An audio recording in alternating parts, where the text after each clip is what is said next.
Welcome and जय Hind dear friends. तो स्वागत है आपका आपके अपने YouTube channel and tech study पर। तो आज की इस वीडियो में हम डिस्कस करने वाले हैं न्यूटन्स लॉ ऑफ मोशन से सेकंड पार्ट। ठीक है, इससे पहले मैं आपको इसका एक पार्ट दे चुका हूं जिसमें मैंने 25 क्वेश्चंस कराए थे। देखिए ये चैप्टर आपके लिए इंपॉर्टेंट होता है, इसलिए मैंने इसके दो पार्ट रखे हैं। 25 क्वेश्चन इससे पहले करा चुका हूँ, 25 क्वेश्चन इसमें कराऊंगा। ठीक है, देखिए हमारा टेलीग्राम चैनल है एंड टेक स्टडी, उसको ज्वाइन कर लें जिससे आपको इसकी PDF मिल जाया करे। वहाँ पे आपको साथ ही साथ नोट ना करना पड़ा करें क्वेश्चन, इसलिए उसे जरूर ज्वाइन कर लें। ठीक है, टेलीग्राम पर सर्च करना एंड टेक स्टडी। देखिए क्वेश्चन नंबर फर्स्ट ने क्या बोल रखा है, न्यूटन की गति के नियम का प्रकाशन वर्ष कौन सा है? 1678, 1778 या 1787 या 1687? तो इसका राइट आंसर हो जाएगा ऑप्शन नंबर डी, 1687 इसका राइट आंसर। ठीक है, ध्यान रखना कौन सा प्रकाशन वर्ष, न्यूटन की गति के नियमों का प्रकाशन वर्ष कौन सा है? 1687। चलिए नेक्स्ट क्वेश्चन को डिस्कस करते हैं। देखिए क्वेश्चन नंबर सेकंड ने क्या बोल रखा है, द्रव्यमान और त्वरण के गुणनफल को क्या कहा जाता है? दाब, आवेग, धक्का या बल? तो ध्यान रखना द्रव्यमान को किससे डिनोट करते हैं? M से, और एक्सेलरेशन त्वरण को A से। ये किसके बराबर होता है? फोर्स के बराबर, F बराबर ma। ठीक है, F बराबर ma। तो ऑप्शन नंबर डी आपका राइट आंसर हो जाएगा। और ये फॉर्मूला कहाँ से निकलता है मुझे बताओ पहले, सबसे पहले ये फॉर्मूला कहाँ से निकलता है? ये न्यूटन की गति के द्वितीय नियम से निकलता है। ठीक है, एंड फर्स्ट लॉ से क्या निकलता है? इसकी डेफिनेशन निकलती है, बल की डेफिनेशन निकलती है फर्स्ट लॉ से, एंड इसका फॉर्मूला निकलता है सेकंड लॉ से। ठीक है, नियम न्यूटन ने दिए, समीकरण गैलीलियो ने दिए। न्यूटन की गति के नियम न्यूटन ने दिए, लेकिन समीकरण गैलीलियो ने। ठीक है, चलते हैं डिस्कस करते हैं नेक्स्ट क्वेश्चन को। देखिए क्वेश्चन नंबर थर्ड ने क्या बोल रखा है, एक बिंदु पर एक ही दिशा में 80 न्यूटन, 80 और 40 न्यूटन के बल लग रहे हैं, तो उनके परिणामी बल का परिमाण न्यूटन में होगा। तो आपको फोर्स पूछ रखा है, दोनों के बलों का परिणाम। ठीक है, तो ध्यान रखना अगर दो बल दिए हों, ठीक है, कितने? दो बल दिए हों, अगर वो एक ही दिशा में लग रहे हों तो दोनों को ऐड कर देते हैं, यही हमारा परिणामी बल निकल के आता है। तो F is equal to F1 plus F2। तो 80 और 40 को जोड़ेंगे तो 120 हो जाएगा। तो ऑप्शन नंबर आपका बी आपका राइट आंसर हो जाएगा। ठीक है, डिस्कस करते हैं नेक्स्ट क्वेश्चन को। इस क्वेश्चन ने बोल रखा है, एक बिंदु पर विपरीत दिशा में 80 न्यूटन और 40 न्यूटन के बल लग रहे हैं, तो उनके परिणामी बल का परिमाण न्यूटन में होगा। तो इसने क्या बोल रखा है? विपरीत, अपोजिट डायरेक्शन। अगर विपरीत दिशा बोले है तो बड़े वाले बल में से छोटे वाले बल को घटा देते हैं। तो 80 में से 40 को घटाएंगे तो कितना आएगा? 40 आएगा। तो ऑप्शन नंबर आपका ए आपका राइट आंसर हो जाएगा। ठीक है, एक ही दिशा में लगे तो दोनों को ऐड कर दो, और अगर विपरीत डायरेक्शन में लग रहे हैं तो बड़े वाले में से छोटे वाले को घटा देते हैं, यही आपका फाइनल निकल के आता है। ठीक है, चलिए डिस्कस करते हैं नेक्स्ट क्वेश्चन को। देखिए क्वेश्चन नंबर 5 ने क्या बोल रखा है, अधिकतम ऊंचाई पर किसी वस्तु को फेंकने के लिए पृथ्वी से कितने अंश के कोण से फेंका जाए? अधिकतम ऊंचाई तक फेंकने के लिए 60 डिग्री, 60 डिग्री, 90 डिग्री, 30 डिग्री या 45 डिग्री? तो ध्यान रखना अधिकतम ऊंचाई का फॉर्मूला होता है U square sine square theta upon 2g। ठीक है, U square sine square theta upon 2g। अब देखिए साइन की मैक्सिमम वैल्यू कितनी होती है? 1। कितनी? साइन की मैक्सिमम वैल्यू 1 होती है। कितने पर होती है? 90 पर। कितने पर होती है? 90 पर होती है ना। ये साइन की मैक्सिमम वैल्यू 90 पर ही तो होती है। थीटा इजिकल टू 90 पर ही तो साइन की मैक्सिमम वैल्यू होती है। अगर 45 रखोगे या 60 रखोगे तो कम आएगी। तो इसका राइट आंसर हो जाएगा ऑप्शन नंबर बी। ठीक है, कितने अंश का अधिक कोण बनाया जाए कि अधिकतम ऊंचाई पर जा सके? तो इसके 90 डिग्री आपका राइट आंसर हो जाएगा। ठीक है, डिस्कस करते हैं नेक्स्ट क्वेश्चन को। देखिए क्वेश्चन नंबर 6 ने क्या बोल रखा है, अधिकतम दूरी पर किसी वस्तु को फेंकने के लिए पृथ्वी से कितने अंश के कोण से फेंका जाए? तो इसका फॉर्मूला होता है distance is equal to U square sine 2 theta upon G. ठीक है, साइन 2 थीटा अपॉन जी। अब देखिए साइन 90 की वैल्यू मैक्सिमम होती है, लेकिन यहाँ पे कितना है? साइन 2 थीटा, ये तो हाफ हो रहा है। तो क्या करोगे यहाँ पे? थीटा इज इक्वल टू 45 रख लूँ मैं, तो 45 की वैल्यू कितनी होती है? 1/2। तो 1/2 से ये 2 कैंसिल हो जाएगा, तो साइन 90 की वैल्यू कितनी हो जाएगी? 1। तो साइन 90 एक वैल्यू तो मैक्सिमम होती है, तो कितने पर आ रही है? 45 पर। सॉरी ये सब के सब 45 डिग्री हैं, सब के सब 90 हो गया है, डिग्री है सब के सब। तो ऑप्शन नंबर डी आपका राइट आंसर हो जाएगा। देखिए जब कोई भी क्रिकेटर जितनी दूरी पर बॉल को हिट कर देता है ना बैट से, तो ध्यान रखना उसके पैड और बैट के बीच में एंगल कितने का रहता है 45 का। सचिन जब भी लंबे लंबे छक्के मारता था ना तो कितने का एंगल रहता था उसका 45 का। ध्यान देखिए क्वेश्चन नंबर 7 ने क्या बोल रखा है, 2 किलोग्राम द्रव्यमान वाली वस्तु पर लग रहा बल उस वस्तु पर 4 मीटर पर सेकंड स्क्वायर का त्वरण, ये 4 मीटर पर सेकंड स्क्वायर है का त्वरण उत्पन्न करता है, तो उस बल का मान क्या होगा। तो फोर्स पूछ रहा है, तो फोर्स का फॉर्मूला क्या होता है M×A। देखिए मास कितना दे रखा है 2 kg, ठीक है, और एक्सेलरेशन त्वरण कितना दे रखा है 4 मीटर पर सेकंड स्क्वायर, तो 4 दूनी 8 किलोग्राम, सॉरी किलोग्राम नहीं, बल का मात्रक क्या होता है न्यूटन, 8 न्यूटन आ जाएगा। ऑप्शन नंबर ए आपका राइट आंसर हो जाएगा। देखिए बल का मात्रक न्यूटन होता है और बल का मात्रक और विमी सूत्र MLT-2, MLT-2, ठीक है, ध्यान रखना। चलिए नेक्स्ट क्वेश्चन को डिस्कस करते हैं। देखिए क्वेश्चन नंबर 8 ने क्या बोल रखा है, साइकिल के घूमते हुए पहिए में गति, साइकिल के जो पहिए घूमते हैं उसमें कौन सी गति होती है, घूर्णन गति, रेखीय गति, वर्तुल गति या कोई नहीं। तो देखिए रेखीय गति तो एक रेखा में गति होती है, वर्तुल गति होगी नहीं, लेकिन घूर्णन गति आपको पता है पहिए कैसे घूमते हैं, गोल गोल ही तो घूमते हैं, तो कौन सी गति होगी घूर्णन गति। तो ऑप्शन नंबर ए आपका राइट आंसर हो जाएगा। ठीक है, क्वेश्चन को डिस्कस करते हैं नेक्स्ट क्वेश्चन को। देखिए क्वेश्चन नंबर 9 ने क्या बोल रखा है, साइकिल के पहिए में ताड़ियाँ लगाई जाती हैं क्यों, कम बल से अधिक घूर्णन गति प्राप्त करने के लिए, सुंदरता के लिए, कीमत करने के लिए या साइकिल का भार रखने के लिए।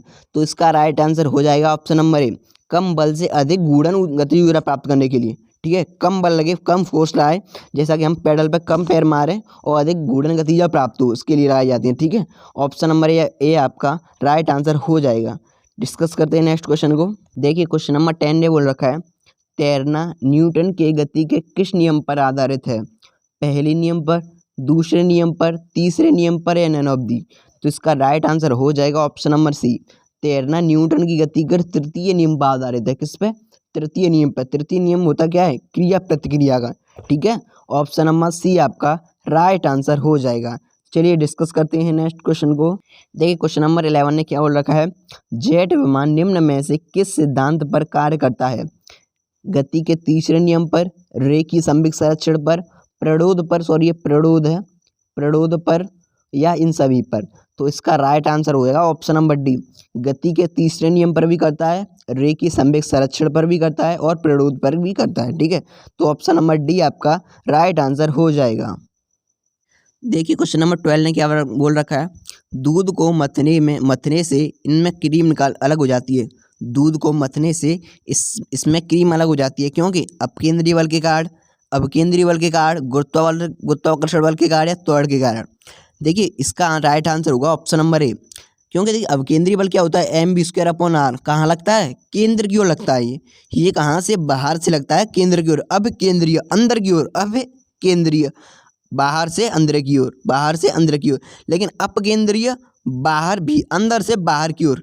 क्योंकि देखिए अब जब आप दूध को मथते हो तो बाहर की ओर निकलता है ना, आपने देखा होगा बाहर की ओर निकलता है ज़्यादा, तो बाहर अंदर से बाहर की ओर निकलता है। तो इसका राइट आंसर होगा ऑप्शन नंबर ए, अपकेंद्रीय बल नहीं होगा, सेंट्रीपिटल फोर्स, गुरुत्वाकर्षण बल नहीं होगा और त्वरण के बिल्कुल नहीं होगा। तो ऑप्शन नंबर ए आपका राइट आंसर हो जाएगा। देखिए क्वेश्चन नंबर 13 ने क्या बोल रखा है, वृत्ताकार कक्षा में परिक्रमा कर रहे कण का वेग दुगुना कर दिया जाए तो उस पर क्रियारत अवकेंद्री बल का मान कितना हो जाएगा। तो सेंट्रीपिटल फोर्स का फॉर्मूला क्या होता है, F =mv²/r, r radius, m मास, v वेलोसिटी। और वेलोसिटी को मैं 2 गुना कर दूं तो वेलोसिटी कितनी स्क्वायर हो रहा है, तो 2 दूनी 4, 2 का स्क्वायर हो जाएगा, तो F डैश बराबर 4F निकल आएगा। तो सेंटीमीटर कितने गुना हो जाएगा, 4 गुना। तो ऑप्शन नंबर सी आपका राइट आंसर हो जाएगा। ठीक है, ये थ्योरेटिकल क्वेश्चन, देखिए इसमें न्यूमेरिकल वैल्यू नहीं दे रखी लेकिन फिर भी न्यूमेरिकल वैल्यू निकल रही है, तो ये थ्योरेटिकल क्वेश्चन एग्जाम के लिए मोस्ट इंपोर्टेंट होते हैं। देखिए क्वेश्चन नंबर 14 ने क्या बोल रखा है, संवेग का मात्रक है न्यूटन, किलोग्राम या मीटर सेकेंड, किलोग्राम है, सॉरी ये किलोग्राम है, न्यूटन मीटर या मीटर पर सेकेंड। तो इसका राइट आंसर होगा option number B, kilogram into metre per second. संवेग बराबर हो गया, होता क्या है, द्रव्यमान इंटू वेग, एम का किलोग्राम, वेलोसिटी का मीटर पर सेकेंड। यही आपका राइट आंसर हो जाएगा, ऑप्शन नंबर बी आपका राइट आंसर हो जाएगा। देखिए क्वेश्चन नंबर 15 ने क्या बोल रखा है, वेग व समय के मध्य ग्राफ खींचने पर सरल रेखा किसको प्रदर्शित करती है, एक समान त्वरण को, वेग को, दूरी को या विस्थापन को। तो इसका राइट आंसर हो जाएगा ऑप्शन नंबर ए। देखिए, क्योंकि जब कोई पिंड एक समान चाल से गति करता है तो उसका त्वरण स्थिर रहता है। जब कोई पिंड एक समान चाल से गति करता है तो उसका क्या स्थिर रहता है? त्वरण स्थिर रहता है। ठीक है, तो ऑप्शन नंबर ए आपका राइट आंसर हो जाएगा। देखिए क्वेश्चन नंबर 16 ने क्या बोल रखा है? न्यूटन ने किस फल को वृक्ष पर पृथ्वी पर गिरता देखकर गुरुत्वाकर्षण बल का अनुभव किया? सेब, आम, संतरा या अनानास? तो ये तो भैया आपने सेकंड क्लास में ही पढ़ा होगा, सीबीएसई बोर्ड में पढ़ाई हो तो, और नहीं तो फिर 9th क्लास में पढ़ा होगा। ठीक है, तो देखिए मैं तो खैर सीबीएसई बोर्ड में पढ़ा था सेकंड क्लास में, तो मैंने तो सेकंड में भी पढ़ा और 9th में भी पढ़ा। तो देखिए इसका राइट आंसर होगा ऑप्शन नंबर ए, एप्पल के सेब पर। ठीक है, एप्पल के पेड़ से एप्पल का सेब मिला था, उसके लिए गुरुत्वाकर्षण का अनुभव किया था किसने? न्यूटन ने। तो इसका राइट आंसर हो जाएगा ऑप्शन नंबर ए। ठीक है, देखिए क्वेश्चन नंबर 17 ने क्या बोल रखा है? यदि पृथ्वी सूर्य से वर्तमान दूरी की अपेक्षा 3 गुना अधिक दूरी पर स्थित हो तो पृथ्वी पर कार्यरत गुरुत्वाकर्षण बल का मान कितना हो जाएगा? तो गुरुत्वाकर्षण बल का फॉर्मूला क्या होता है? F बराबर G m1m2/r²। कितने गुना हो जाए? 3 गुना हो जाए। तो r का मान तो 3 गुना होगा, तो कितने गुना हो जाएगा? 1/9 गुना। ठीक है, 1/9f। तो इसका राइट आंसर होगा option number D, right answer हो जाएगा।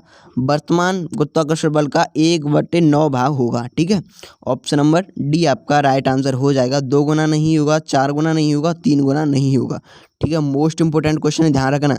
इसमें यही फॉर्मूला इंपॉर्टेंट है आपके लिए, F बराबर G m1m2/r²। ठीक है, r दूरी होती है दोनों मास की, और ये फर्स्ट मास होता है, ये सेकंड मास होता है, ये ग्रेविटेशन गुरुत्वाकर्षण बल होता है।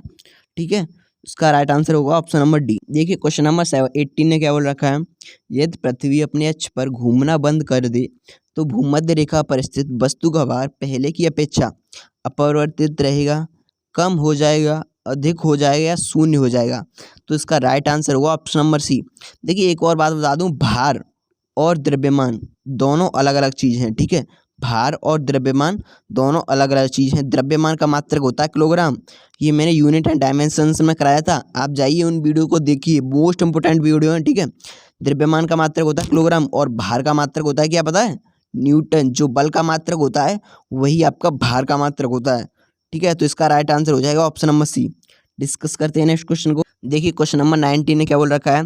गुरुत्वीय त्वरण का मान सबसे अधिक होता है, जी का मान सबसे अधिक होता है पृथ्वी के केंद्र पर, विषुवत रेखा पर, ध्रुवों पर या एवरेस्ट की चोटी पर? तो ये तो ऑप्शन बिल्कुल गलत है। तो देखिए ये तो पोल्स और केंद्र की सेंटर की बात रही, तो ध्यान रखना केंद्र से ध्रुवों की ओर जाने पर जी का मान बढ़ता है। ठीक है, केंद्र से ध्रुवों की ओर जाने पर जी का मान बढ़ता है, तो सबसे अधिक कहाँ होगा? ध्रुवों पर। तो इसका राइट आंसर होगा ऑप्शन नंबर सी।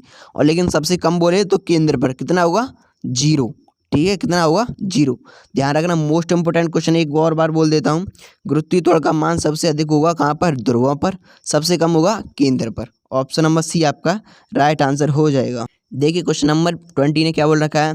किसी वस्तु को पृथ्वी के केंद्र पर ले जाने पर उसका भार वही रहेगा, शून्य हो जाएगा, बढ़ जाएगा, कुछ कम हो जाएगा? तो इसका राइट आंसर हो जाएगा ऑप्शन नंबर बी, शून्य हो जाएगा। क्यों पता है? क्योंकि भार तो शून्य हो जाएगा। इसका मतलब ये नहीं कि आप लोग बोलो सर कि उसका उसमें जैसे मैं 20 किलोग्राम की वस्तु ले गया और आप बोलोगे सर इसमें तो 20 किलोग्राम है। नहीं भाई, मैं क्या बोल रहा हूँ? भार, ना कि मास, द्रव्यमान नहीं। क्या बोल रहा हूँ? मास, द्रव्यमान बोल रहा हूँ। भाई देखो, भार और द्रव्यमान में बहुत बड़ा डिफरेंस है। ठीक है, भार और द्रव्यमान में बहुत बड़ा डिफरेंस है। भार का मात्रक क्या होता है पता है? भार का मात्रक होता है अपना न्यूटन और द्रव्यमान का मात्रक होता है किलोग्राम। तो इसका राइट आंसर हो जाएगा ऑप्शन नंबर बी, आपका राइट आंसर हो जाएगा। देखिए क्वेश्चन नंबर 21 ने क्या बोल रखा है?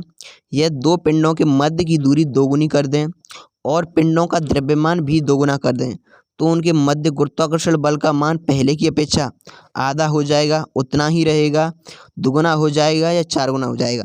तो देखिए इसमें थोड़ा सॉल्व करने के लिए थोड़ा स्पेस ले लेता हूँ मैं। तो ये क्वेश्चन नंबर ने बोला क्या है? और F = G m1m2, ठीक है, अपॉन r²।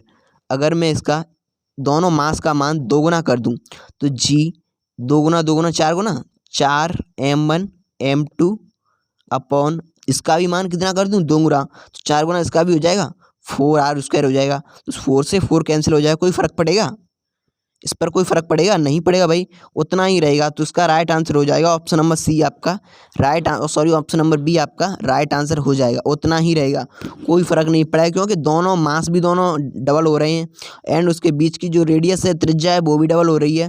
जो क्वेश्चन ने बोल रखा है, आप अच्छे से पढ़ सकते हैं। दोनों पिंडों के मध्य की दूरी दोगुनी कर दें, समझ रहे हो? दूरी भी दोगुनी कर रहा है, दूरी दोगुनी कर दें, ठीक है, और उनका द्रव्यमान भी दोगुना कर दें, ठीक है। ऑप्शन नंबर बी आपका राइट आंसर हो जाएगा। देखिए क्वेश्चन नंबर 22 ने क्या बोल रखा है, निम्न में से दूरी पर कार्य करने वाला बल नहीं है, गुरुत्वीय बल, चुंबकीय बल, विद्युत बल या घर्षण बल। तो इसका राइट आंसर हो जाएगा ऑप्शन नंबर डी, गुरुत्वीय बल दूरी पर कार्य करने वाला बल है, बिल्कुल कार्य करता है। चुंबकीय बल भी करता है, विद्युत बल भी करता है, लेकिन घर्षण बल नहीं करता, क्योंकि सतह के मध्य कार्य करता है। दूरी के नहीं, सतह के मध्य कार्य करता है। लौट नहीं, घर्षण बल, जैसा कि मैंने घर्षण बल की डेफिनेशन भी आपको बताई थी। तो ये उसका राइट आंसर हो जाएगा ऑप्शन नंबर डी, ठीक है। नेक्स्ट वीडियो में मैंने घर्षण के बारे में थोड़ा डिस्कस किया था। देखिए क्वेश्चन नंबर 23 ने क्या बोल रखा है, न्यूटन की गति का प्रथम नियम व्यक्त करता है ऊर्जा, कार्य, जड़त्व या जड़त्वाघूर्ण। तो इसका राइट आंसर हो जाएगा ऑप्शन नंबर सी, जड़त्व। न्यूटन की गति का जो प्रथम नियम होता है वो जड़त्व व्यक्त करता है, ठीक है, जड़त्व। क्या? जड़त्व। ऑप्शन नंबर सी आपका राइट आंसर हो जाएगा। आई होप आपको सभी क्वेश्चंस क्लियर हो रहे होंगे, और फिर भी कुछ ही क्वेश्चन में डाउट रहता है तो प्लीज़ कमेंट बॉक्स में कमेंट कर दिया करो। देखिए क्वेश्चन नंबर 24 ने क्या बोल रखा है, किसी पिंड पर समरूप बल लगाने पर स्थिर रहने वाली राशि है गतिज ऊर्जा, काइनेटिक एनर्जी, संवेग, वेग या त्वरण। तो इसका राइट आंसर हो जाएगा ऑप्शन नंबर डी, क्या? त्वरण। त्वरण, वेग में परिवर्तन नहीं होगा तो क्या चेंज होगा? नहीं, तो त्वरण नहीं चेंज होगा। तो ऑप्शन नंबर डी आपका राइट आंसर हो जाएगा। किसी पिंड पर समरूप बल लगाने पर स्थिर रहने वाली राशि क्या है? त्वरण, एक्सेलरेशन, ठीक है। देखिए क्वेश्चन नंबर 25 ने बोल रखा है, एक घोड़ा गाड़ी को खींचता है, तो जब बल घोड़े को आगे बढ़ाने में सहायता करता है, जो बल घोड़े को आगे बढ़ाने में सहायता करता है वह लगाया जाता है गाड़ी द्वारा घोड़े पर, पृथ्वी द्वारा घोड़े पर, पृथ्वी द्वारा गाड़ी पर या घोड़े द्वारा पृथ्वी पर। तो इसका आंसर आपको बताना है। तो इसका राइट आंसर हो जाएगा ऑप्शन नंबर बी, पृथ्वी द्वारा घोड़े पर। जो पृथ्वी है उस घोड़े पर बल लगाती है, किसके लिए? बल, घोड़े पर जो बल खींचता है गाड़ी को, उसके लिए, ठीक है। तो उसका बी ऑप्शन राइट हो जाएगा। आई होप आपको सभी क्वेश्चन क्लियर हुए होंगे। देखिए ये हमारा टेलीग्राम चैनल की लिंक है, ये रही। आप टेलीग्राम चैनल को जरूर ज्वाइन कर लें, वहाँ पर इस वीडियो का नोटिफिकेशन मिलता है, नोटिफिकेशन वगैरह सब मिल जाते हैं आपको। वहाँ पर PDF भी डेली दी जाती है, बिल्कुल टाइपिंग की हुई अच्छी सी आपको PDF भी मिलती है, वीडियो मिलती है, और अब डेली क्विज भी डालना स्टार्ट कर देंगे हम उस पर। और ये सर की फेसबुक लिंक है, यहाँ पर आप लोग सर को फॉलो भी कर सकते हो। कोई क्वारीज है तो आप पूछ सकते हो सर को, बिना बताए, कोई दिक्कत नहीं है, बता देंगे सर, कोई दिक्कत नहीं है सर को। तो ठीक है, तो मिलते हैं नेक्स्ट वीडियो में, तब तक के लिए टेक केयर, बाय गाइस।